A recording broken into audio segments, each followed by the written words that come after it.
Assalamualaikum warahmatullahi wabarakatuh. Waalaikumsalam. Di sini kami dan teman-teman dari mahasiswa UNES semester 3, kami ingin mungkin menanyakan atau sharing-sharing tentang beberapa matkul atau hal yang berkaitan dengan filsafat lah. Di sini kami dari jurusan Ilmu Kewarganegaraan semester 3. Mungkin sebelumnya Mas Majid bisa memperkenalkan diri terlebih dahulu mungkin agar biar teman-teman bisa lebih kenal. Enggak Mas Oke, Majid. oke. Oke, aku izin memperkenalkan diri ya. Namaku Nur Majid Taufik Rohman dari Universitas Diponegoro. Sekarang di Universitas Diponegoro jurusan sejarah. Terus asal aku dari Tangerang Selatan. Ada yang dari Tangerang Selatan nggak? Nggak ada ya? Gak ada mas. Nggak ada. Ya udah Ya, nggak apa-apa. Ya terus ya itu sih.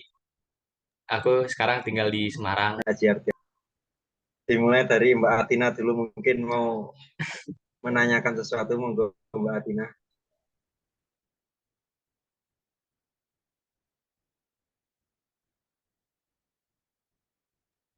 Kalau dari aku sendiri itu, kalau menurut menurut Mas Majid ya, persepsinya Mas Majid itu filsafat itu apa sih Mas? Oke, ini aku disclaimer dulu ya. Jadi aku bukan ahli filsafat kayak mungkin kalau kalian tahu Pak Farudin Faiz atau Habib Ja'far dan lain-lainnya atau yang Rocky Gerung dan lain-lainnya gitu.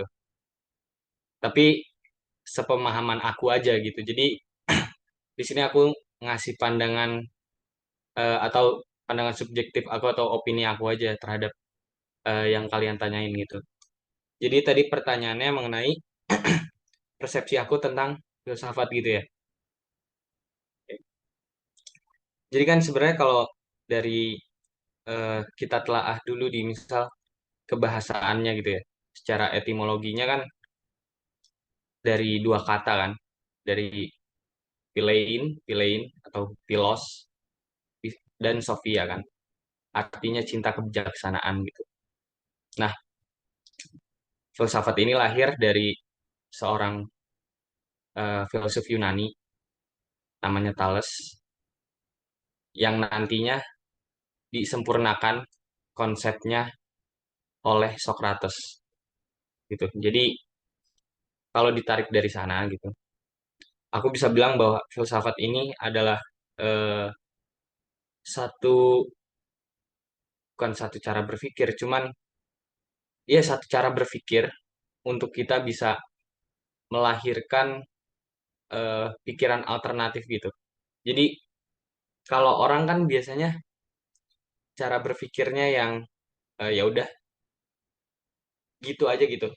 Tapi filsafat ini sebagai wadah untuk kita keluar dari pemikiran yang begitu-begitu aja. Jadi ada sisi lain dari yang harus kita kritisi dari pemikiran itu.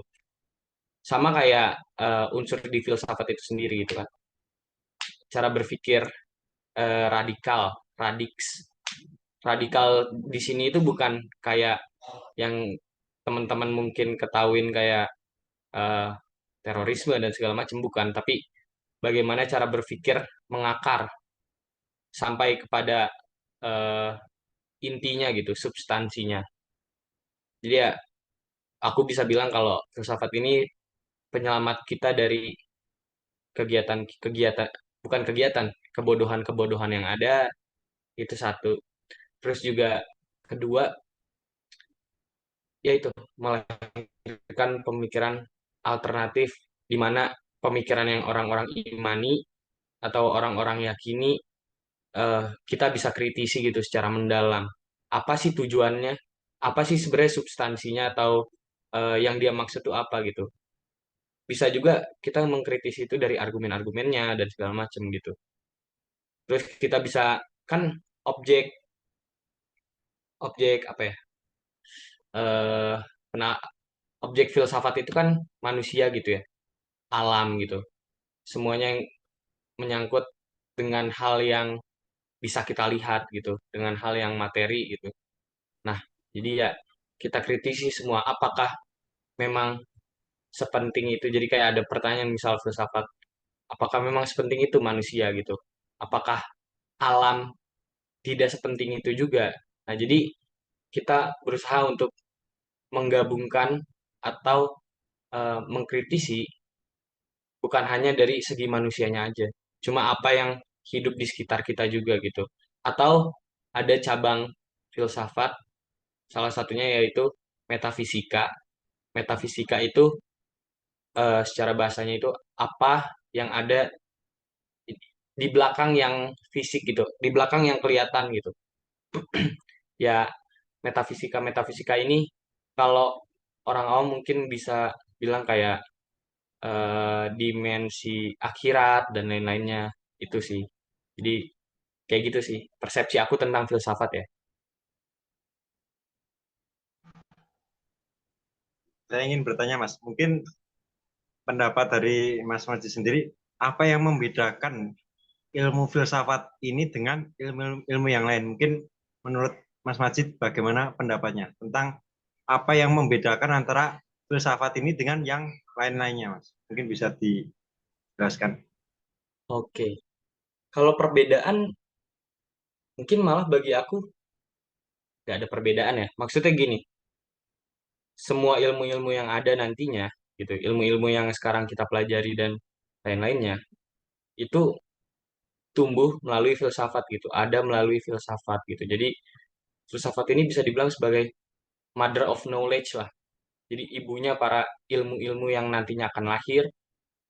Jadi nggak ada batas pembeda antara eh, misal psikologi antara dengan filsafat karena di psikologi itu sendiri misal itu mempelajari tentang filsafat atau di sejarah.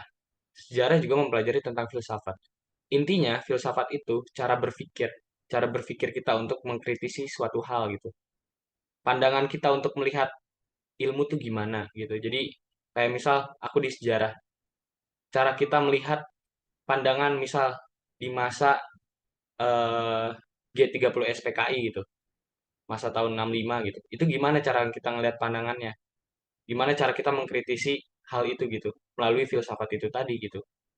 Nah, itu sih. Jadi nggak ada pembeda. Malah eh, filsafat ini sebagai apa ya? Ibu dari ilmu-ilmu lain yang nantinya kita bisa bernalar melalui filsafat itu sendiri gitu. Bernalar ilmu-ilmu lain, menalarkan ilmu-ilmu lain dengan filsafat itu sendiri gitu sih. Nah, kan yang saya pahami dari yang Mas jelaskan tadi, ilmu filsafat itu ilmu menalar ya. Terus pendapat dari Mas Majid sendiri tentang sebuah agama itu bagaimana, Mas? Kan terkadang di dalam agama itu ada sesuatu yang tidak bisa kita nalar. Nah, itu menurut Mas Majid sendiri itu bagaimana? Hmm, sebenarnya eh, jujur kalau agama aku nggak mau terlalu bahas, cuma nggak apa-apa gitu. Jadi di filsafat itu sendiri kan ada tadi yang aku bilang cabang filsafat namanya metafisika kan. Apa yang melampaui manusia, apa yang ada di belakang manusia. Jadi ada biasanya pertanyaan-pertanyaan filsafat kayak bagaimana bagaimana manusia bisa ada? Apakah ada sesuatu di balik sesuatu itu gitu. Terus eh, bagaimana Tuhan ada? Jika Tuhan ada, di mana dia dan lain-lain. Nah, sebenarnya konsep-konsep itu gitu. Kalau kalian belajar nantinya filsafat Islam dan lain-lainnya, nanti ada kalian eh, apa ya yang lebih bentar ini ada yang ngechat. Nova ngechat. Oke. Jadi tadi udah nyampe mana ya? Oh ya. Jadi kalau di filsafat Islam di filsafat Islam itu sendiri eh, kita bisa memikirkan suatu hal gitu melalui filsafat, tapi dengan basis keislaman gitu. Jadi yang ditekankan itu di filsafat Islam itu lebih ke akidah kita. Gimana caranya biar pertanyaan-pertanyaan itu malah memungkinkan kita untuk lebih mempercayai akan agama. Kayak misal contohnya, eh, orang suka bingung kan tentang kenapa 99 di apa Asmaul Husna gitu. Itu terpancar sama kehidupan kita gitu. Kayak kita punya sifat baik, punya sifat penyayang dan segala macam. Oh, pernah ada namanya Ibn Arabi, iya Ibn Arabi kalau nggak salah. Dia eh, buat ide tentang namanya paham emanasi atau paham pancaran. Nah, paham pancaran itu gimana caranya nanti dari wujud Tuhan memancarkan eh memancarkan apanya ya? Idenya nanti sampai ke Jibril.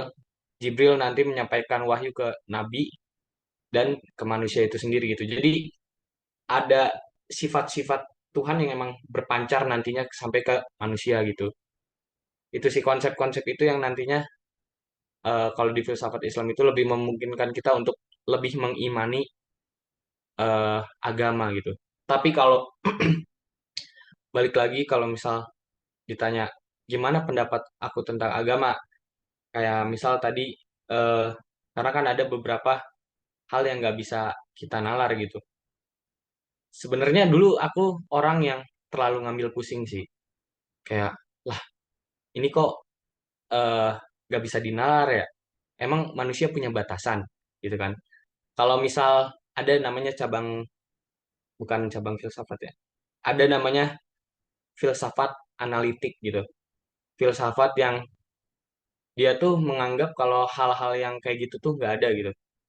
Nah mungkin nanti itu berkaitan sama persepsi orang akan filsafat kalau misal filsafat itu bikin sesat dan lain-lain sebagainya. Cuma nggak juga. Karena tadi balik lagi, di filsafat itu sendiri ada cabang yang namanya metafisika. Begitupun Plato, Aristoteles, kan yang melahirkan cabang metafisika itu kan Aristoteles kan. Nah, itu ide pertamanya munculnya dari Plato gitu. Jadi Plato tuh bilang kalau misal manusia itu dikendalikan sama kuda putih dan kuda hitam. Nah, keduanya itu nanti saling bergantung gitu. Jadi selalu ada yang mendorong kita untuk kebaikan, mendorong kita untuk kejahatan gitu. Cuma kalau sekarang-sekarang gitu, kebanyakan orang lebih ke filsafat analitik gitu. Jadi mereka tuh udah nggak mau mengimani lah hal-hal yang kayak gitu karena dianggap udah nggak nonsens lah, nggak masuk akal gitu. Cuma balik lagi kadang kan kalau terlalu ngambil pusing tentang itu juga ya nggak bisa juga gitu karena eh, nggak semua yang bisa kita tafsirkan atau nggak semua yang kita tafsirkan itu jawaban akan agama atau jawaban akan Tuhan gitu. Selalu ada misteri gitu. Buktinya tafsir-tafsir tentang Al-Quran pun banyak banget kan. Gak ada yang pernah mutlak bahwa eh dalil ini adalah kayak gini, kayak gini, kayak gini. Selalu ada perdebatan di situ gitu. Jadi ya nggak mau terlalu ambil pusing sih kalau sekarang pembahasan tentang agama gitu-gitu. Itu sih. Mungkin dari teman-teman yang lain ada yang ingin ditanyakan, silahkan. Santai aja, santai, santai. Ya, ya, Mas. Ini aku mau tanya lagi, Mas.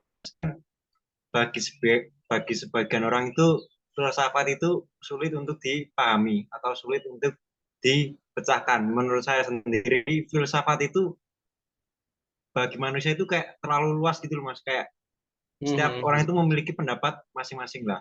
Dulu Mas Iya, iya. pernah belajar tentang filsafat ini atau mungkin pernah kuliah di jurusan filsafat, itu alasannya kenapa Mas mau mengambil jurusan? Oke, tadi kenapa aku jawab dari kenapa dulu aku mau ngambil jurusan filsafat ya mungkin. Jadi aku tuh mungkin kalian tahu Rocky Gerung ya? Tahu Ya Mas, Rocky tahu Gerung Mas, nggak? Ya itu. tahu Mungkin tahu. ya. Kalau yang tahu, jadi tahulah. Jadi aku terinspirasi aja sama jalan pemikiran dia waktu aku SMA gitu.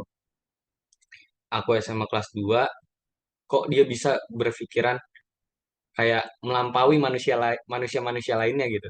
Kayak manusia umumnya tuh di sini, dia tuh di depannya gitu. Kayak dia ngebuat apa ngasih satu argumentasi yang wah, ini gak gak apa ya? Gak pernah gue pikirin gitu sebelumnya. Nah, dari situ awalnya kan dari Oke Gerung. Terus aku coba buat belajar tuh awalnya beli satu buku. Aku ingat banget buku pertama aku namanya buku Socrates dalam Tetralogi Plato. Jadi itu tuh 4 karya Plato mengenai kehidupan Socrates. Jadi dua-duanya ini filsuf. Nah, kalau kalian nggak tahu filsuf itu apa, filsuf itu seseorang yang bukan yang belajar ya, yang hidupnya tuh dengan filsafat gitu. Hidupnya tuh seluruh hidupnya tuh dengan filsafat gitu. Nah, jadi Socrates dalam Tetralogi Plato itu kumpulan eh, perjalanan-perjalanan hidup Socrates yang ditulis sama Plato. Nah, Socrates itu salah satu filsuf Yunani. Begitupun Plato. Mungkin kalau Plato kalian sering dengar ya, kayak dia kan banyak teori-teorinya gitu. Nah, di situ aku baca kayak ada namanya satu bukunya tuh, satu karangannya yang namanya tuh Euthyphro. Jadi itu tuh dialog, dialog Socrates sama warga di Athena di Yunani. Jadi si Euthyphro ini pengen ngebunuh bukan pengen ngebunuh bapaknya. Jadi dia pengen ngepidanain bapaknya karena bapaknya ini bunuh si eh, pembantunya. Kenapa dia bunuh pembantunya? Karena pembantunya bunuh siapa gitu, orang di sawah atau gimana gitu. Aku lupa. Pokoknya itu kompleks kan maksudnya. Nah, terus akhirnya pas dia udah di depan pengadilan, ketemulah dia sama Socrates gitu kan. Terus ditanya kamu ngapain di sini dan lain-lain sebagainya. Terus gini gini gini. Akhirnya sampai ke topik kalau misalkan di Yunani itu dulu kan agamanya tuh politeisme ya. Jadi percaya terhadap banyak Tuhan gitu, dewa-dewa. Nah, tapi dewa-dewa itu sendiri masih punya unsur manusia, beda dengan Allah gitu ya. Nah, akhirnya Socrates ngasih eh kayak dia tuh selalu ngasih pertanyaan, pertanyaan, pertanyaan. Nah, ini juga filsafat itu selalu dekat sama bertanya, bertanya, bertanya, bertanya, bertanyakan sesuatu gitu. Nah, si Socrates ini bilang gitu, kalau misal apa yang kan jadi ini ada sejarahnya juga sih, bukan sejarah ya, mitologi lah, mitos gitu tentang Zeus. Zeus jadi kan ngebunuh bapaknya dia karena bapaknya melakukan kesalahan. Nah, terus si Euthyphro ini juga pengen melakukan hal yang sama dengan Zeus gitu. Cuma eh, pada akhirnya si Euthyphro ini gak disukain nih sama masyarakat Athena lah.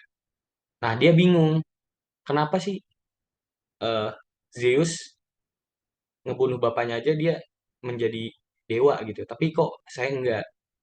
Apakah pokoknya gimana ya kata-kata? Apakah memang yang dewa itu selalu benar dan kita tuh selalu salah gitu? Padahal hal yang dilakuin sama Euthyphro dan Zeus itu sama-sama salah atau sama-sama benarnya gitu. Nah, itu yang membuat aku tertarik gitu. Akhirnya, wah kayak nggak pernah kepikiran di otak. Kayak ada apa ya? Otak tuh jadi wah punya pengandaian, ada imajinasi gitu. Oh iya juga ya, iya juga ya, iya juga ya. Ya udah akhirnya masuk kuliah di filsafat akidah dan filsafat Islam di UIN. Nah, di UIN pun sebenarnya belajar filsafatnya tuh bukan filsafat umum gitu. Bukan filsafat yang membahas tentang filsafat barat. Ada sih beberapa kayak filsafat Yunani, sejarah filsafat Yunani dan segala macam, cuman tidak terlalu menjurus ke sana gitu. Kita fokusnya di filsafat Islam. Nah, aku dapat pengalaman-pengalaman berfilsafat lebih dari diskusi-diskusi gitu, kayak diskusi-diskusi di organisasi, diskusi-diskusi di ya banyak lah kalau di UIN tuh dulu dimanapun kalian bisa nemuin di Selasar ini ada diskusi di Selasar. Jadi ya aku ikut-ikut aja gitu. Dulu juga aku nggak ngerti sama sekali apa sih filsafat dan lain-lain. Orang ngomong, aduh kayak bikin pusing ngapain gitu dipelajarin. Cuman akhirnya malah makin tertarik itu yang apa ya, yang ngebuat aku terpancing gitu, terpantik. Kayaknya aku harus belajar filsafat lebih dalam deh, gitu. Terus tadi pertanyaan apa lagi,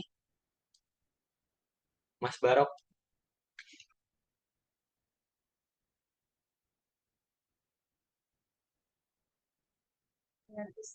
Barokta, tadi kamu tanya apa lagi?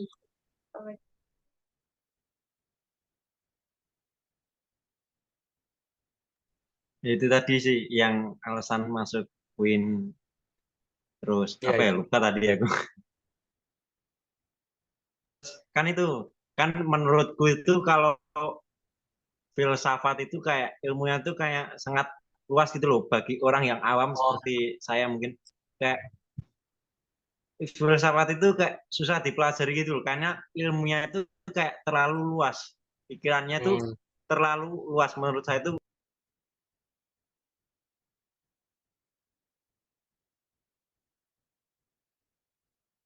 iya.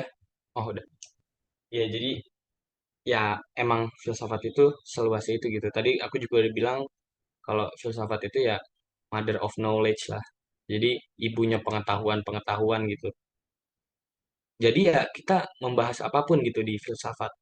Membahas manusia, membahas sekarang mungkin yang maraknya teknologi ya gitu. Sekarang tuh lagi jadi pembahasan banget nih di filsafat gitu.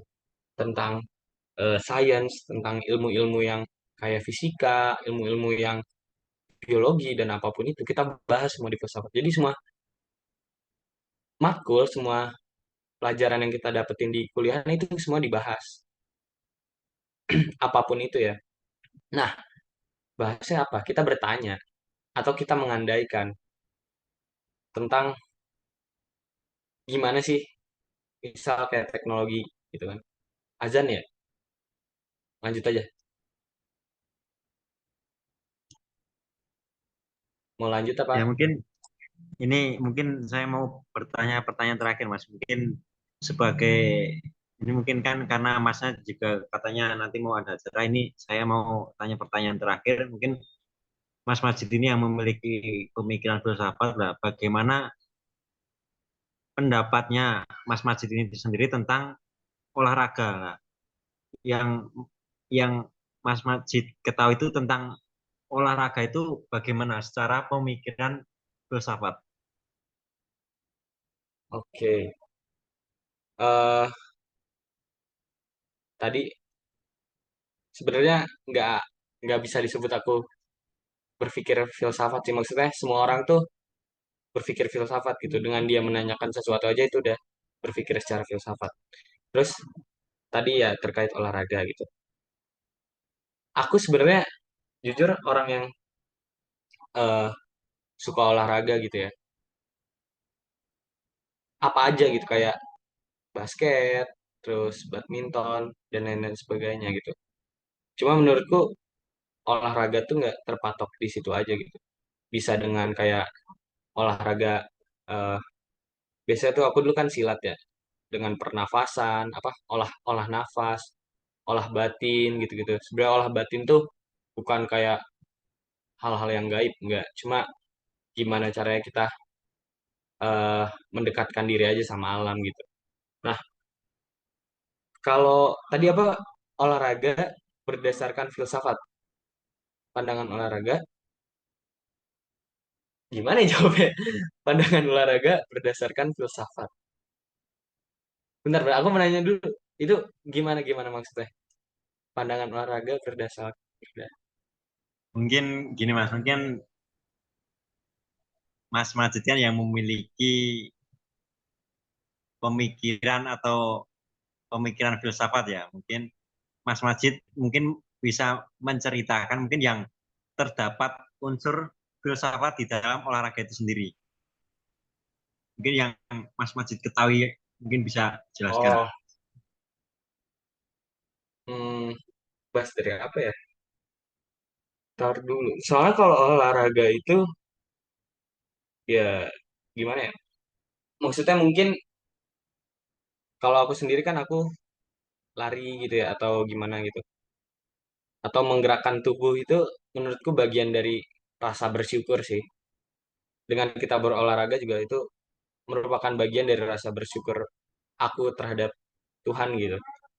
Terus juga ya secara secara apa ya? Secara biologinya gitu mungkin olahraga kan meningkatkan produktivitas kita, kinerja kita dalam eh, apapun lah.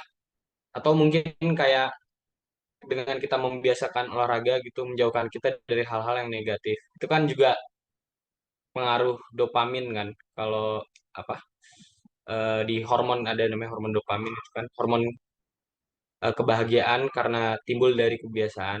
Nah, itu menurutku juga kayak dengan kita berolahraga, dengan kita membiasakan berolahraga, akhirnya dopamin kita membiasakan olahraga juga gitu. Ya menurutku itu hal yang bagus gitu. Karena mau gimana pun mau dari research research apapun, research sekarang ya, olahraga kan eh, menambah angka harapan hidup kita kan. Dulu dulu sempat sih ada beberapa ilmuwan yang bilang kalau olahraga itu malah menyebabkan kematian gitu. Cuma menurut aku tadi sih karena olahraga juga salah satu rasa bentuk syukur kita terhadap Tuhan karena kita dikasih tubuh. Akhirnya dengan kita fit kita bisa menjalankan kinerja kita dengan lebih apa lebih efektif gitu. Jadi ya menurutku olahraga tuh salah satu bentuk rasa syukur juga bagus untuk eh, apa kinerja kita dan lain-lain sebagainya gitu. Jadi ya fokusnya sih kalau menurut aku ya olahraga itu dibentuk rasa syukur sih. Dengan kita merawat tubuh kita, kita bisa punya kinerja yang bagus dengan melatih dopamin kita gitu kan. Ada aspek-aspek psikologis juga dalam olahraga menurutku. Itu sih, gitu. Ya, mungkin itu tadi Mas beberapa pertanyaan dari kami dan terima kasih telah Oke, oke. memberikan sedikit pemikiran filsafat kepada kami. Terus mungkin yang terakhir mungkin Mas Majid bisa mengutarakan kata-kata terakhir sebagai penutup malam ini. Oke, closing statement nih.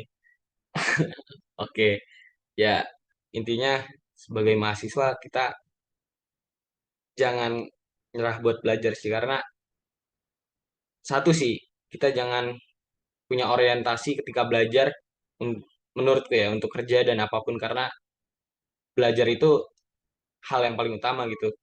Begitupun kan di Al-Quran gitu, Iqra kan, bacalah gitu. Jadi belajar terus sih menurutku dan sampai kita kerja pun belajar itu nggak ada batasan gitu. Maksudnya harus dan tetap ya harus jiwa mahasiswa kita harus tetap ada gitu mau sampai kita kapanpun. Itu sih dari aku. Makasih teman-teman.